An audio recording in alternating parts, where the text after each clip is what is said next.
We're going to talk about Christmas creatures. And I Excellent. tried to do some alliterative fun things. So holiday harbingers and wintertime Werethings. And so we're going to cover a handful of slightly different ones and some that we're very familiar with, but only a little bit. Hmm. So yeah, hopefully with each one of these, we'll learn something new. So we'll start with the first one. And this was really interesting to me. I had to learn more about this one, but it's eerily familiar. So Zhao Jun is the kitchen god. And this is a Chinese tradition that is not so much around. It's about in a month. So, like the time for this is like around Little New Year. So it's normally around like late January, early February. But there's basically a kitchen god named Zhao Jun. And throughout the whole year, he records what happens in the household and he makes a list and maybe he checks it twice. I don't know. And everything that is either done favorably or unfavorably. And then once a year, he goes and reports to Jade Emperor the state of the household. And so he tells them if they've been naughty or nice. And so there's a kind of a festival for it. And sometimes sweets are made, to either kind of maybe butter him up or sweeten the deal a little bit just to make sure he doesn't speak too badly of your household. Uh, Uh, and maybe they light fireworks and things too to help him along his journey. But I just found that to be a really similar story to how a lot of Western traditions, this time of year too. So I thought it was really cool. So I just wanted to start with sharing that one too. Um, and then the next one is one about 15 years ago. I don't think anyone would have known who Krampus is, but now like he's made a massive resurgence in the past handful of years. and Um, have you seen Red One? Have you guys watched that movie with I haven't yet. It is on my list. Krampus makes an appearance? I Awesome. haven't seen it either. Okay. Yeah. So he's kind of like around a lot more now.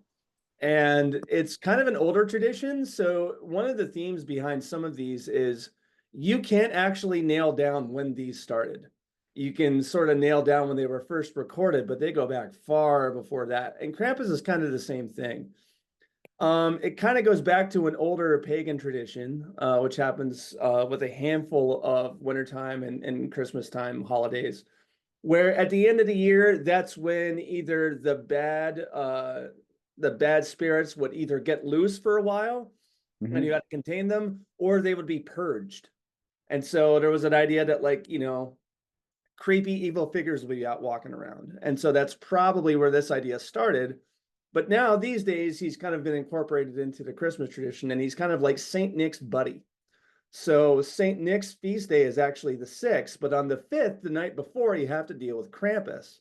So what he does is he walks around and he takes up all the bad kids. And if you're bad, he stuffs you in a wicker basket.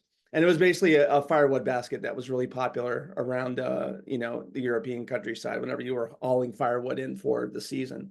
So Oh, he'd stuff the bad kids in, maybe beat them with a birch switch to like cleanse them of their evil or something. And so he'd get rid of all the bad kids to pave the way for Saint Nick to reward all the good kids on December 6th.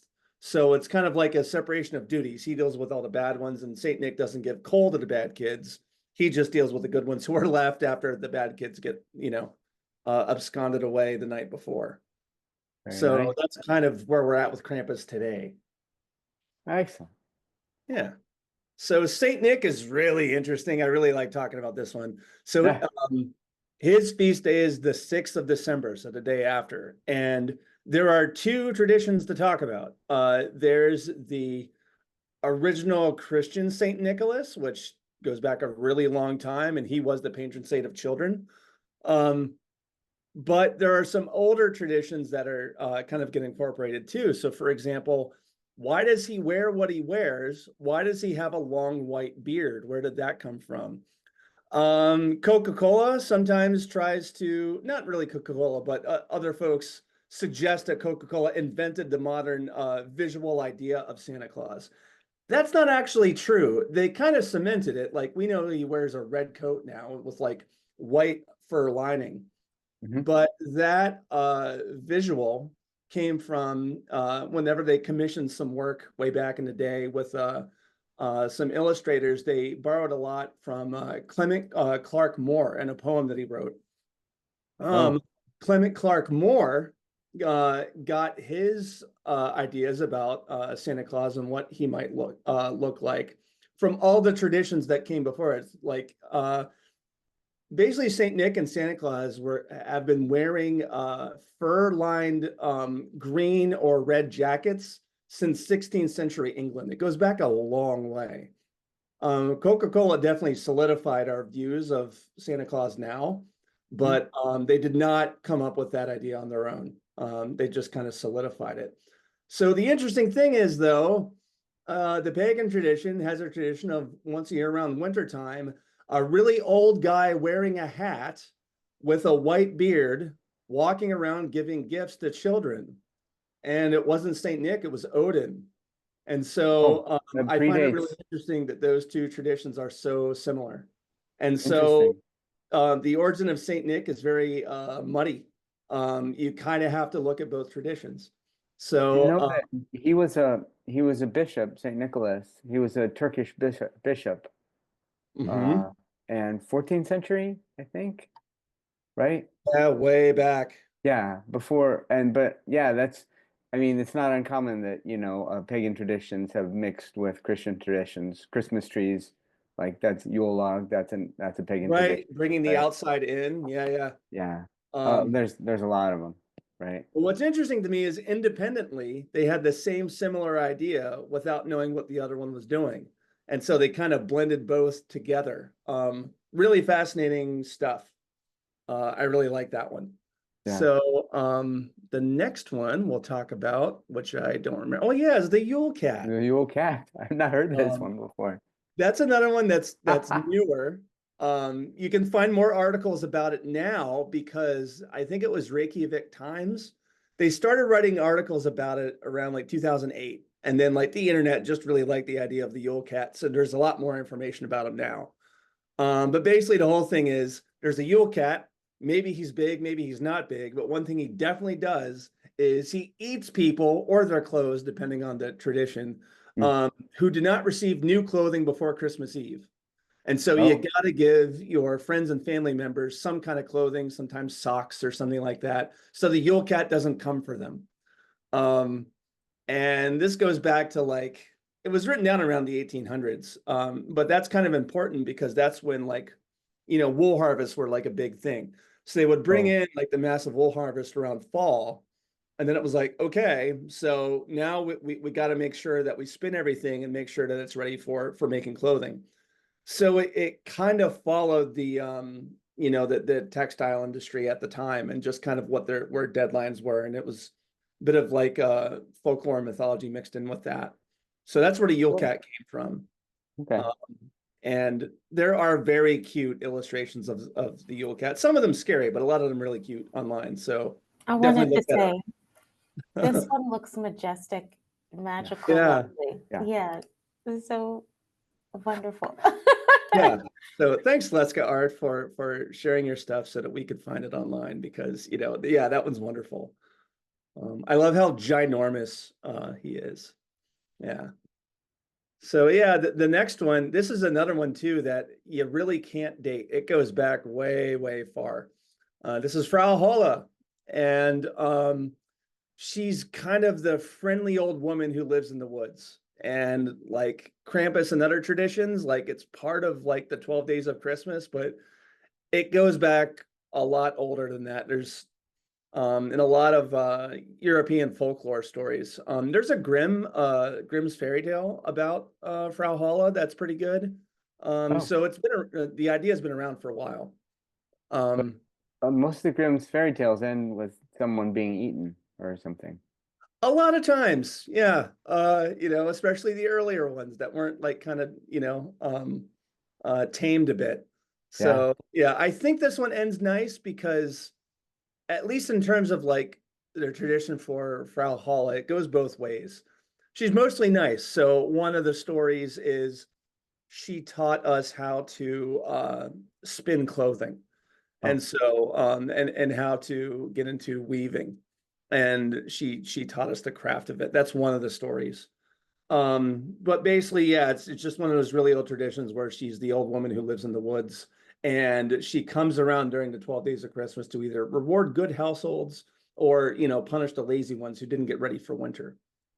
So there are a lot of stories about this one. If you want to take a dive into it, it's pretty wild. I'm so intrigued by, like, as if the winter wasn't punishing enough. It's like, this is why these people are being punished. They didn't prepare. Yeah, well, like that's how it used to be, right? I mean, is letting them know. yeah, winter was really dangerous, and so a lot of folklore stories kind of point to the things you ought to fear, for lack of a better way to put it. And winter was definitely a thing to fear. So that's why there were two things. There were a lot of stories about how scary winter could be. And they tried to lighten it up and have a lot of lighthearted stories too, just to make, the season a little bit easier on people. This is one of those, like, kind of both, like she'll be nice if you did what you were supposed to, but if you didn't, yeah, like she's going to come after you for not preparing. Yeah. So, and then, yeah, La Befana. So this is a big one for out in Italian cultures. It's sometimes she's called the Christmas witch. And this is another one of those that almost certainly had older traditions and kind of has been kind of wrapped up and incorporated into the Christmas traditions more recently. So this is another old lady who roams about during the 12 days of Christmas. And the story today goes, she was asked to accompany the three wise men and declined, and she later forever regretted it. So now she roams around during the 12 days looking for the Christ child born. But along the way, she gives gifts to kids on Epiphany Eve. So around January 6th is when, like, she might give gifts to kids on Little Christmas. So again, like, probably has a much longer and older tradition. Probably a handful of them that got kind of incorporated and wrapped up into what we have today. So yeah, a lot of these have very fuzzy but very long-reaching histories, and it's kind of hard to nail down how it's changed throughout the years because so many different time periods and cultures contributed to it. But those are our first kind of handful to look at, just in terms of, like, fun creatures and things to look at. So now maybe we'll try our hand at making our own. So we'll do, it's like a two-part thing.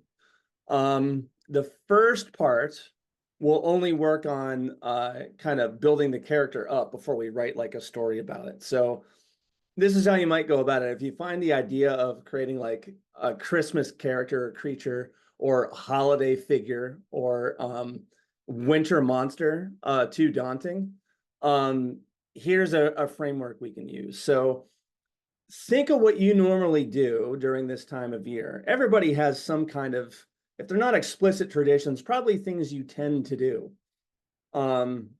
You might drive to your family's house or, drink mulled wine. You might get your car ready if you live in an area where it gets like a whole lot of snow. Just anything you kind of do during the winter. And then think of a different way to interpret those routines. What might be a cool story for why you do what you do? For example, if you travel to visit your family, do you do that to maybe get away from bad monsters or maybe find a good one? If you make things during the holidays, like holiday foods or beverages or something, maybe it's to make nice with the, scary mythological creatures of, the winter holidays. Or maybe you want to, lend favor to the good ones and you want to get good luck for the coming year. So get creative with it and just think about like other ways you might explain your routines. However mundane those routines might be, they might have a cool backstory. So we'll do that for 5 minutes and see what we come up with.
last time. Anybody want to go first? I will go first. Okay, so I came up with 2 situations here. Okay, so my winter routines, this one's kind of new, very new, but always sleep with a humidifier and always dry and wipe up the humidifier in the morning. I've very recently, in the last few months, realized I need a humidifier in my life, certainly at least during fall and winter, but it's important to follow these routines because if I don't, the great and horrible croak will come and remove all the warmth and mist from your home and from you too. You can hear him coming from the darkness as he rasps and hacks through the cold breeze. And so another one is more frequently drink warm drinks during this time. So it's important to follow this routine because if you don't, your soul will be ripped from your person, leaving a cold hollow in its space, in its place. Who does this? A croak! That's what I have. That's awesome. Yeah, that's Thank awesome. you. That's I'm so ready good. to hear others. Yeah. Thank you. I like how it incorporates like some new stuff that people do. You know, like we didn't have humidifiers back then, but now we definitely do. Mhm. And that's something we do also. So it like gives an origin story for things like that too. That's awesome. Thank you. Yeah. I kind of went along a similar route. One thing I always used to do with my parents, Christmas morning, what we did was we kind of did like Christmas morning things in the morning, right when we woke up. But once it got to around like 1 o'clock, we'd all get in the car and we drove to my grandmother's house, which was about 5 hours away. The first thing we do though, because my dad is very much a type A personality, so you got to make sure you have enough gas for the trip. So we'd stop and get gas, but where we would go for Christmas morning only, all coffee was free, and it was like the weird like kind of like flavored and spiced coffees and everything. So we would all 3 of us, get one of those. And so I started thinking about, I'm like, well, the equivalent today would be like the Starbucks stuff, like the peppermint mocha. So it's like, well, why have those? What would that be the thing? So I started thinking, it's like, well, peppermint was used as like a healing herb for a lot of people. It was thought to like cleanse a lot of bad stuff that was in, in your system, and it would like also ward off some negative energies. So what are some negative energies? So, my creature would be one that you don't exactly see, but everybody experiences, and you see evidence that it's around. And so you see it by the way people are just like really hurried throughout this time of year, and they're overwhelmed and they're stressed. Sometimes it manifests itself physically. So, kids come back with like, having a cold, or they have flu or something. And so it can cause physical sicknesses, but also like emotional sicknesses too. So it's Christmas crud. And so in order to ward off the Christmas crud, you got to keep yourself topped up with peppermint mochas to keep the peppermint in your system to keep feeling okay. So that was mine, Christmas crud and peppermint mocha. Very nice. Yeah. Oh, you're Excellent. muted, Bianca. I am muted. I'm always like this. I'm so sorry. Thank you. All good. I was saying I like the alliteration, Christmas crud. Yeah, I was trying to think of like a holiday thing, but I'm like, no, it's the crud. So like it alliterates with that Christmas. Okay, yeah, I'll do it. So yeah. How about you, Darren? What was yours? Okay. I just kept going. That's why I let you guys go first. Every Halloween, I cut up a large pumpkin and use it to make pumpkin bread, which is true actually. And not every year, but usually anyhow, because it has usually a lot of pumpkin, I usually freeze half of it to make another batch for Christmas, which it's literally in my freezer at the moment. The main reason I do this second part is because I need to give an offering to the pumpkin trolls. People think that trolls are huge, but really they're just really big, nerdy people who spend way too much time hassling people on X. This particular group of trolls has a family tradition to eat people who don't give them some foods with pumpkin in them. Some people say this started with the Pilgrims. Native Americans had to deal with these damn pumpkin trolls. And when people arrived from Europe, we adopted those pumpkin traditions in the fall and winter, pumpkin pies, breads, everything pumpkin. That's awesome. I love that. Pumpkin. 'Cause I love how it like incorporates like a lot of stuff that's here. Because I was just watching a thing. I do a lot of like older recipe things. I like trying to make older recipes. That's like a weird hobby of mine. And one recipe I was following, it was for pumpkin pie, but they mentioned the backstory behind it where like one pumpkin seed can create a whole patch of pumpkin, and one pumpkin can Oh. be saved throughout a whole winter and be used for a whole bunch. And so like pumpkins were really special for, North America because it was such an easy way to keep people fed. And that works out because I love pumpkin stuff. I love pumpkin bread, pumpkin pie, pumpkin cake, anything pumpkin, I will eat it. So I love that. That's awesome. Excellent. I can give you guys my recipe if you like. I've modified it over like 20 years.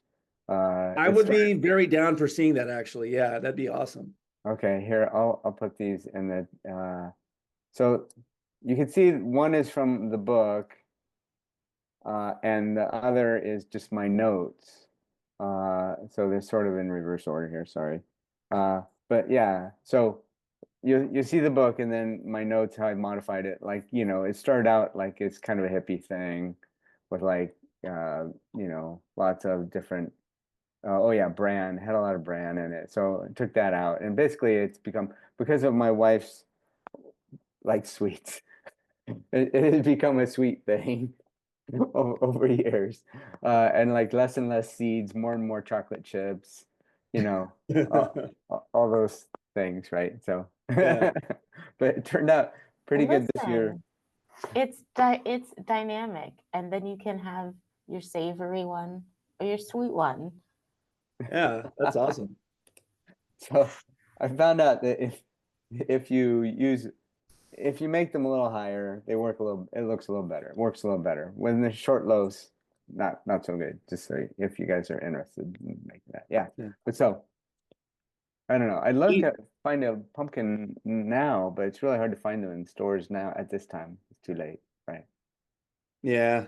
It's you can always get like the Libby's can of like pumpkin puree, but like pure like, just regular pumpkins, it's getting harder around here too.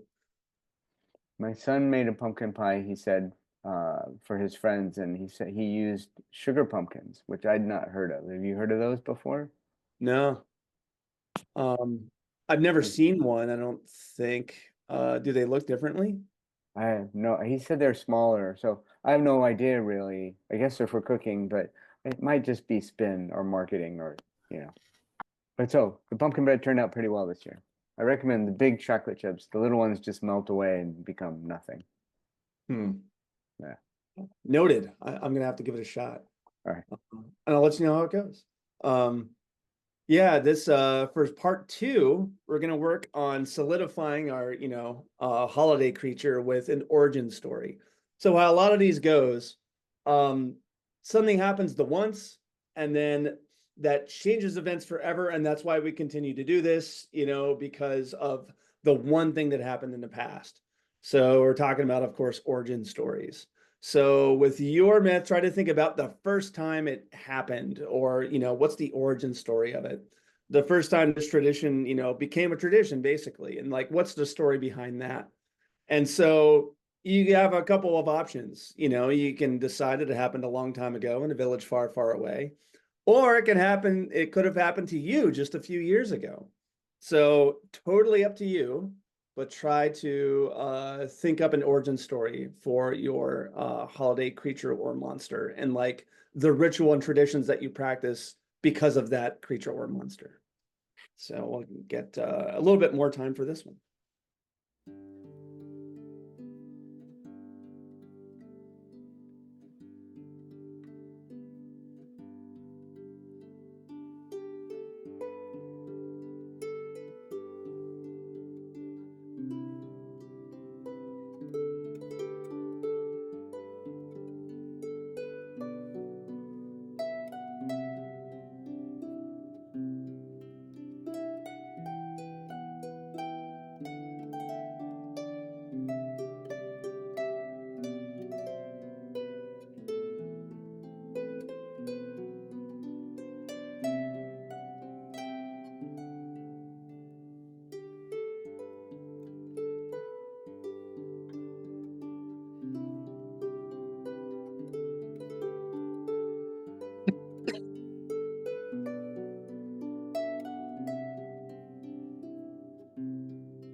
Should I go first? Sure. Sure. Okay. Almost 70 years ago, there was a week-long global power outage. In the global north, in places where power was already scarce, folks were able to get by with the moisture from showers and baths they'd taken, as well as cooking they'd done earlier that day. Additionally, plants they watered daily. This provided moisture. In places where power was plentiful, there were some who cooked, showered, and watered daily. Even so, many in these places were accustomed to the power and didn't have these daily routines, so when the power went out, it was immediately awful for them. By the end of the week, everyone was struggling globally. Folks spent time learning about all the ways, new and old, they could bring moisture into the dry air. The inventive among us, the world over, all created some form of humidifier, a tool with this singular purpose, and solar powered. And so this great gift made possible by learning and creating together is like, people got to commit to it. They gotta do it daily. They got to keep it clean. And yeah, otherwise the croak will come. I was realizing when I was almost done, I was like, well, it's like different seasons in different hemispheres. And so I was like, I guess maybe this would only be the northern hemisphere. I don't know. This is what I came up with in 7 minutes. That's awesome. Yeah.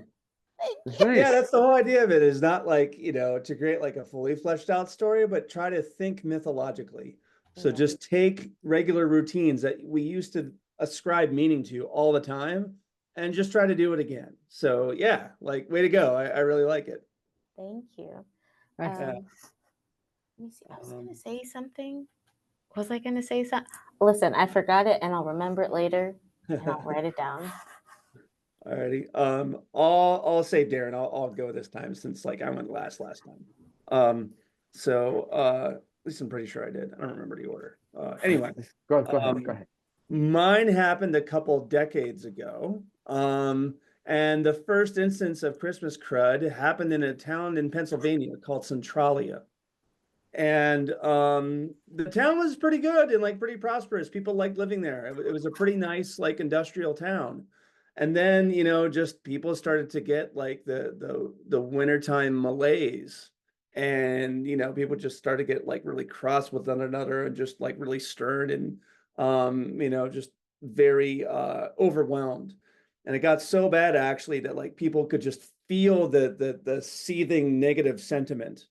And the seething negative sentiment got so bad that it actually heated up the earth underground from like underneath the town, and it set the ground underneath the town on fire. And just from that smoldering, seething negative sentiment, some of the houses actually started to fall down into the holes created by, this heat and, just this negative energy. And so they had to move the town. They had to, evacuate and bring people out. And from there, the negative energy kind of spread, and it went to other towns too. But people slowly started to figure out that some households were spared this negative feeling. And there was a lot of them. They either had, grandparents in the house or tea drinkers generally. And they found that peppermint tea was a really great way to just like keep people's spirits lifted enough so that the crud wouldn't start to infest like the household. And so that's when they learned that one of the things that can combat the crud is, peppermint tea. But if you let it go too bad, your house might actually sink into the abyss. And so, it's really good to keep that in check. Yeah, that was mine. That's wonderful. Very I nice. like my house not in the abyss, so I'm very inclined to listen to this story and do it. I don't know if you know this, but it's partly true. That is what happened to Centralia, Pennsylvania. A coal seam caught fire, and it's still on fire now. Wow. Because of all the methane. And the anthracite coal, deposits. like the coal itself, is still on fire. And so when you go there, there's still sulfurous smoke coming out of the ground. When I went, it was around wintertime, and it was so wild because driving up into the town, everything was covered in snow. But when you got to the town, the ground was so warm there were these long, huge patches throughout the whole town where there was no snow on the ground. It was really creepy. And that scene always like stuck with me. It was eerie and strange. That is strange. It's a crazy place to visit, like really good for like, a story setting, I suppose. But Yeah. a lot of people who were, that they basically moved the town and like most people were okay. So Okay. that's good. But Wow. yeah, creepy. Okay. I couldn't go very. Thank you, James. That was cool. And I just like the way that these things are kind of grounded in fact, sort of. That's the whole thing. And I'll explain what I did. Have you guys seen Ghosts, the TV show? There's a British one, and then there's actually an American remake. I saw the British one. There's an American remake, and well, I'll explain that in a minute. So, all right. So, anthropologists have tried to figure out where the pumpkin trolls came from, since they were very large, very grumpy, pale-skinned people. They were stumped until the more recent DNA testing showed that they are of Nordic descent. Apparently, some Vikings were left behind in the New World around the late 1200s and formed a few tribes and farmed pumpkins near the Great Lakes, especially Minnesota. So, and unfortunately, that's all I had. I wrote some other stuff. I deleted it. Wasn't as good. But this somewhat comes from. I was working on one of the worst I think the worst movie ever made, Super Mario Brothers, with Bob Hoskins. You know that film? You mean the best movie ever made? That was excellent in a weird kind of way. So fight. So bad. So we were in Darren's defense, like I totally get what you mean. I just happened to, I don't know. I'm not going to defend the movie. I enjoy it, but not because I should. I really shouldn't. I totally get that. So we worked 6 10-hour days every day, or 6 days a week. It was really rough, but it was really good money for that time. This is like 92. And we were using, I don't know if you guys know what Flame software is, what a Flame artist is.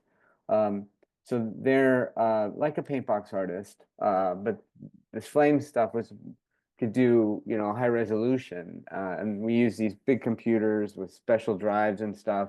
And it was Flame Alpha. So these poor people that were the Flame artists had to deal with this alpha code they'd be working, and then it would just crash. And then they'd have to they'd scream for a while, and then they'd go out and take a cigarette, and then they'd come back. And so this friend of mine, one of the Flame artists, I looked at her once, and she had a pen because the Flame, the paint box, and her thumb was different than mine, and this part was longer, and then this part was shorter, and I'm like, Aunt, what happened to your thumb? And she said, no, that's a Swedish trait. And she would explain to me that, she was Swedish from Minnesota. And I guess there's a lot of Swedish people in Minnesota and, kind of Vikings.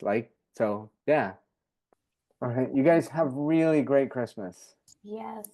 Yeah. Everyone have wonderful holidays. This was really, really wonderful. It's been really wonderful to restart creative clubs this year, both drawing club and writing club. And thank you so much for being here.